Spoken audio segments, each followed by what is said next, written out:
Levante as mãos para os céus, coloque o seu pensamento em Deus, repita comigo, diga: Deus, eu apresento as minhas mãos ao Senhor como um ato de fé.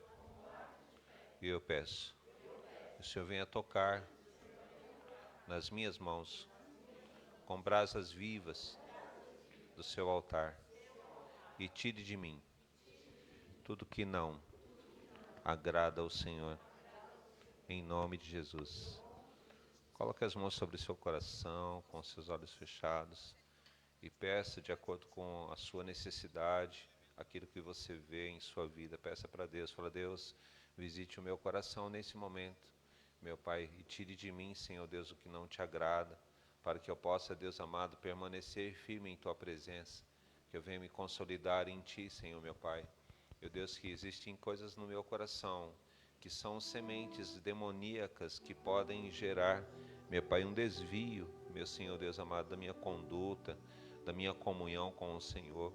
Meu Deus, que o Senhor lance o seu fogo sobre o meu coração nesse momento, para que então eu possa, Deus amado, ser firmado em Ti, meu Deus amado, e isso seja consumido e desapareça da minha vida, para que eu possa viver o novo do Senhor, em nome de Jesus Cristo. Então, ao Senhor, eu venho apresentar a vida, a alma, o coração, meu Senhor, de cada um de nós, e pedir a Deus que o Senhor, meu Pai, traga sobre nós o Teu mover, o Teu poder, a Tua presença, glorioso Deus e poderoso Pai, em nome de Jesus. Amém, irmãos? O arroz bem feito. O que é o arroz bem feito, né? É a gente entrar no tempo do Senhor até tabernáculos. Diga comigo assim: tabernáculos é tempo de colheita. Tempo de colheita é céu aberto. Glória a Deus por isso. Diga comigo assim: céu aberto. O céu está aberto. E a gente está caminhando para um tempo de colheita. As coisas estão vindo em sua direção, as coisas estão vindo em direção à igreja. Eu me alegro com os irmãos que estão aqui e digo para vocês: não é normal a ausência daqueles que deveriam estar. Não é normal. Pode ser racional. Um não veio por isso, outro não veio por aquilo, mas não é normal. E uma das coisas que eu digo para vocês que não é normal, a gente pode classificar, por exemplo, como usos e costumes. O que é usos e costumes? São hábitos adquiridos. Um dos hábitos que a nossa igreja tem que mudar é que, se nós começarmos a olhar dia de paz, dia das mães, dia não sei do que, dia não sei da onde, se a gente pegar todos os dias que tem, todos os feriados do ano, e a gente entender que cada feriado é um dia que você se ausenta da igreja porque você tem um segundo compromisso, você está mudando aquilo que é adoração ao Senhor. Então é um hábito, gera-se um hábito. O hábito, quem colocou esse hábito? Da onde que veio essa data? Isso vem de um hábito social, a sociedade. A sociedade não pode substituir o que é adoração ao Senhor. Posso vir amém? Como que a igreja cristã então vive dentro de uma sociedade em que a sociedade arranca o cristão para fora da igreja? É dia dos pais? Traz o pai para o culto. Traz o pai para o culto. É dia das mães? Traz a mãe para o culto.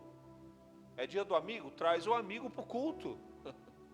Porque o cristão tem que trazer para a adoração e não sair, porque aí o mundo cria uma data e fala: cadê o cristão? Não, tem uma festividade tal, e está todo mundo envolvido com a festividade, então eu não pude vir para a igreja por causa da festividade. Não, não é normal. O normal é estar na igreja. Aí, se a questão é frio, é chuva, né?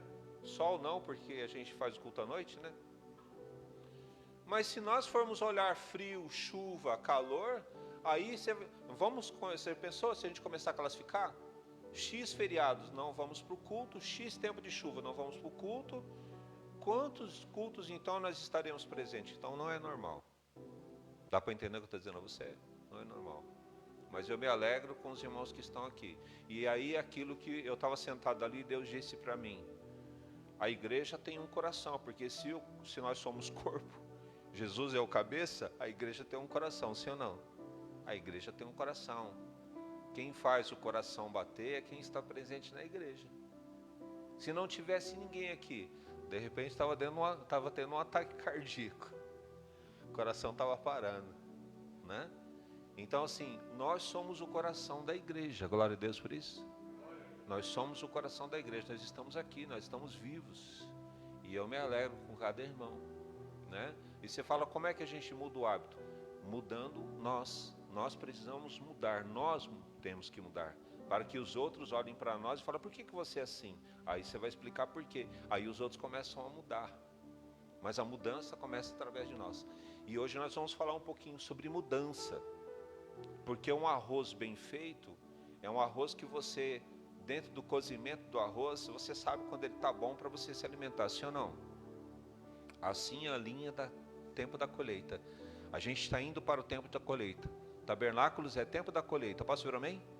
É o tempo da colheita. Se nós fizermos certinho, irmão, se você não desligar o fogo antes, ou se você não deixar o fogo aceso muito tempo, mas se você for lá, na hora que você fala tá bom, e você desligar, você vai ter um arroz maravilhoso ali para você se alimentar.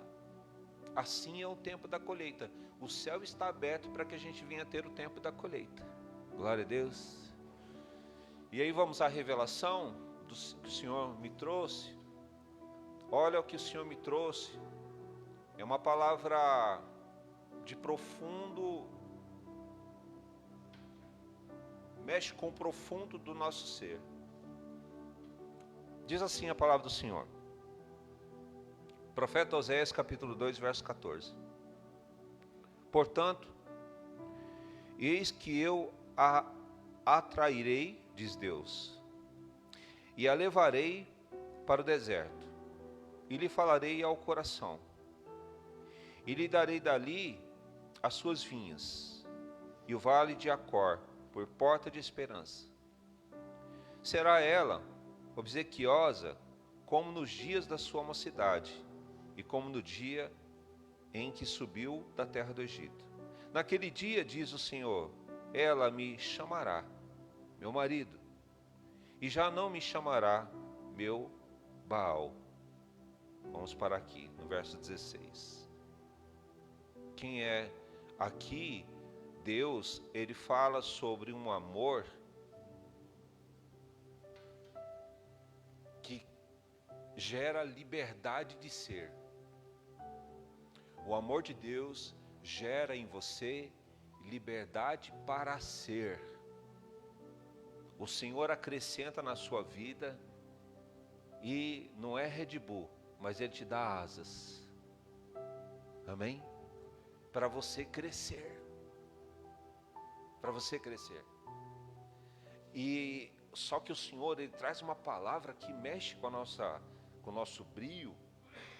Porque através do profeta Oséias, é o profeta em que para que o Senhor venha mostrar o cuidado que Ele tem para com o seu povo, e o fato de Ele não abandonar o seu povo, Ele manda o profeta casar-se com uma prostituta. Ele diz para Oséias, Oséias, vá num prostíbulo e tire de lá uma prostituta e case-se com ela. E quando você tiver filhos, e Deus vai começando a falar, tal filho, tal nome, tal filho, tal nome. E o nome representa tudo aquilo que o povo estava fazendo, virando as costas para ele. E depois que então ele faz o profeta fazer isso, chega um ponto em que ele se coloca na posição do profeta. E ele diz para o seu povo, vocês estão indo atrás dos seus amantes. Vocês dizem, o meu amante vai me dar. O meu amante tem o que eu quero. Mas o Senhor diz, você está dizendo que o seu amante tem, que o seu amante faz. Mas você não sabe que tudo que você tem, foi eu que te proporcionei. E aí o Senhor então vai dizendo, através desse sentimento de abandono. Mas aí quando a gente entra no capítulo 14, pensa, o Senhor está dizendo assim, com tudo isso que você fez, eu vou atrair você. E vou trazer você para mim. Ao ponto de você olhar para mim e você vai dizer, meu marido, e não chamará mais meu marido de Baal. Então o Senhor está dizendo, você é a minha esposa, nós somos a noiva de Cristo, posso falar amém? O Senhor está dizendo então que como noiva, nós nos casamos com Baal. E mesmo casados com Baal, o Senhor está dizendo assim, olha, eu vou atrair você, para que você me chame de seu marido, e não a Baal. Aí eu digo para você, e quando é que nós chamamos de marido a Baal, e não ao Senhor como marido? Quando nós perdemos os valores do Senhor na nossa vida. E uma das coisas que o Senhor tem dito para mim nesses dias com relação ao amor de Deus, a diferença entre amar a Deus e ser apaixonado por Baal, é que o amor de Baal é um amor doentio. Lembra daquele desenho? Quem assistiu aquele desenho, Os Enrolados? Quem assistiu? É uma princesa de nome diferente agora, né? Como é que é essa história dessa princesa? Se eu não me engano é a Rapunzel, né? Só que eles vêm com o título no desenho de Enrolados. E dentro do desenho Enrolados, ela tem o cabelo dela é mágico, né? E a mulher que a raptou da casa dela, né? Quando bebê, o único objetivo dessa mulher era usufruir desse poder mágico que ela tinha. Só como ilustração, não como fundamento bíblico, né? Mas quando nós olhamos esse desenho, é exatamente o que Baal faz. Baal, ele quer você perto de você, ele quer você perto dele, para poder sugar de você aquilo que você tem. Só que assim como no desenho, parece que aquela mulher, ela quer o bem a essa menina, a essa princesa. Até que essa princesa, dentro dali do desenho, descobre, né? E ela tem aquela decepção, porque ela cresce amando aquela mulher. Só que o amor daquela mulher não é um amor de liberdade, é um amor de aprisionamento. Consegue entender o que eu estou dizendo? Amor de amante não é amor de liberdade. Amor de amante é amor de aprisionamento. O que é amor de aprisionamento? Amor de aprisionamento é assim, eu sugo tudo que você tem. E tudo que você tem é para mim. Se for para outro, não tem acordo. Tudo que você tem que ser para mim. Não pode ser para outro. O amor do demônio, se é que a gente pode descrever isso com amor, mas essa atração ao ponto de ter um relacionamento, uma adoração. A adoração é uma adoração assim, é para mim. Não pode ser para o outro. E ai de você, se você me abandonar.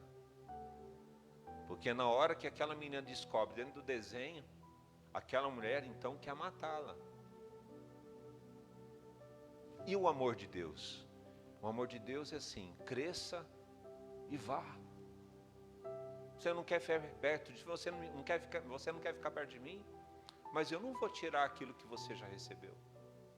Mesmo que você não me queira mais, mas aquilo que você conquistou, siga, cresça, viva.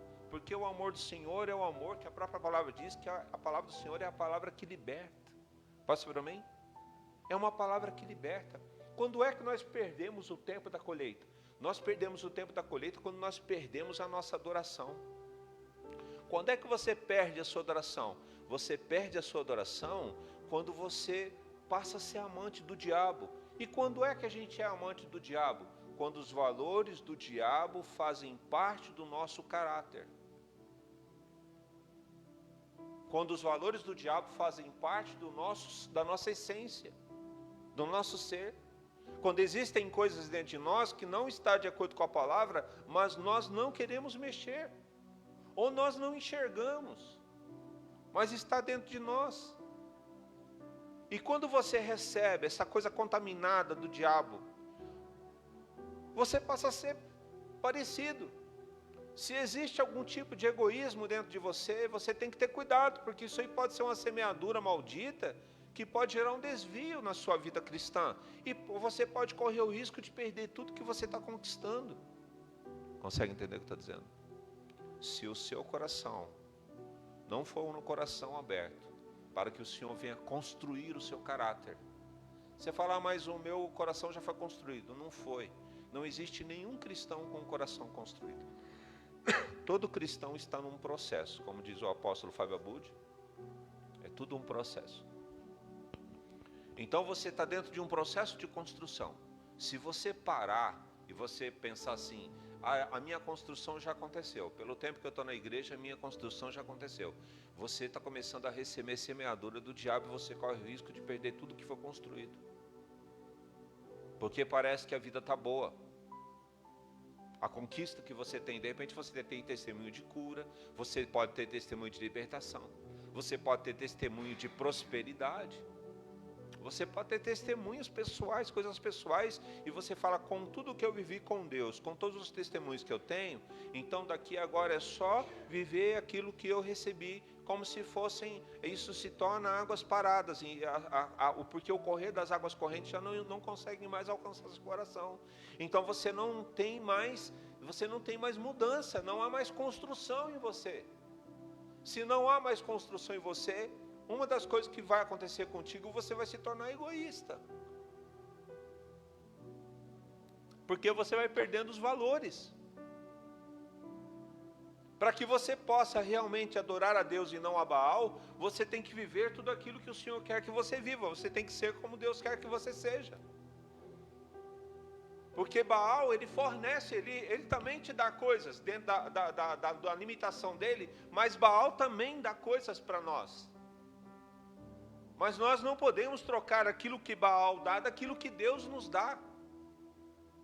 Porque quando vem de Baal, nós somos aprisionados. E se o diabo aprisiona você em alguma área, o que ele vai fazer com você? Ele vai te dar somente o suficiente daquele dia, como se fosse uma ração limitada, e vai te aprisionar. E você só vai perceber que você está aprisionado quando Deus então começar de fato a rasgar o verbo contigo e falar assim, você me abandonou pelo teu amante. Você acha que é o teu amante que está dando coisas para você, na verdade sou eu. Eu vou precisar te atrair para mostrar para você que eu sou o seu marido e não ele. Porque quando nós estamos no Senhor, o nosso coração, ele é um coração generoso. Glória a Deus por isso. Uma das marcas que quando nós estamos vivendo com o Senhor, é que o nosso coração é um coração de servir. Amém? Amém? Você quer saber se o seu marido é Cristo? Você tem que ter um coração de servir. Por mais que você cresça, você serve as pessoas. E não serve a si mesmo. Você faz aquilo que as pessoas precisam, e não aquilo que você necessita. Você olha mais para o outro do que para você. Se você, na sua casa, você faz com que a sua família te sirva, você está com um sentimento egoísta. Se na igreja, escute o que eu estou dizendo, você só se sente bem na igreja quando as pessoas fazem o que você quer, você está com um sentimento egoísta. Se em qualquer ambiente que você está, você só se sente bem quando as pessoas fazem para você, o seu sentimento é egoísta. É egoísta. Porque ser servo do Senhor é estar para servir. Glória a Deus por isso. Você está no ambiente para servir. Você está no ambiente para ajudar o outro a crescer. Você está no ambiente para fazer o outro viver aquilo que você já aprendeu a viver. No sentido de tudo. No sentido de estilo, vamos colocar como estilo de vida. Um arroz bem feito é um arroz que você sabe que na hora que você desligar o fogo, você vai servir a sua mesa e todos vão se alimentar dele. Posso vir amém? Todos. Assim como o tempo da colheita. Existe um tempo da colheita vindo em nossa direção. O céu está aberto sobre nós e essa colheita vai ser derramada sobre nós. Independente de governo humano, que é um grande segredo. Porque aquele que tem Cristo como marido não depende daquilo que os homens decidem, porque existe um suprir da parte do Senhor. De quem nós estamos falando? Ei, irmãos, nós estamos falando daquele que entrou dentro da casa numa reunião, ele reuniu os seus 12 e ele entrou sem ter que abrir a porta. É desse que nós estamos falando. É desse que enfrentou a morte porque ele estava para servir e não para ser servido. E a história e o legado que ele deixa para nós é exatamente esse, de servir e não ser servido. Amém? Você sabe que toda circunstância tem uma ação. Estava até vendo uma aulinha prática de física, ação e reação. No mundo espiritual não é diferente, né? Toda ação tem uma reação. E a gente está dentro de um contexto, o coração da igreja está batendo. Cada um de nós é parte do corpo de Cristo. Então, se de repente alguém do corpo tem alguma enfermidade, o corpo todo sente. E é uma atmosfera, é um estado espiritual que nos envolve. As lutas, uns estão dando testemunho, outros estão passando por lutas, outros estão desistindo. Mas nesses dias, dentro dessa revelação que o Senhor me deu, esses dias eu fui afrontado. Em que a pessoa chegou para mim e falou: você me deve. E eu estava igual a Débora, minhas contas não estão batendo, porque tudo que eu coloco aqui não está batendo. Como eu devo? Eu não devo. Mas a pessoa dizia, você está me devendo. Em tudo você está me devendo. Eu falei: nossa, olha só. Foi quando o Senhor me mostrou isso. Falou: olha aí. É assim que Satanás faz. E nós, como cristãos, temos que ser o quê? Nós temos que ser doador, nós temos que servir. E quando nós somos doadores e servimos, o que o mundo faz? O mundo vai nos cobrar. Tem uma parte da palavra que Deus diz que nós estamos nesse mundo igual cordeiros em meio a quê? A lobos. Você serve, você ajuda, você fala, você prega, você alimenta. A pessoa engorda um pouquinho, vira para você e fala: você me deve. Aí você fala: mas como assim?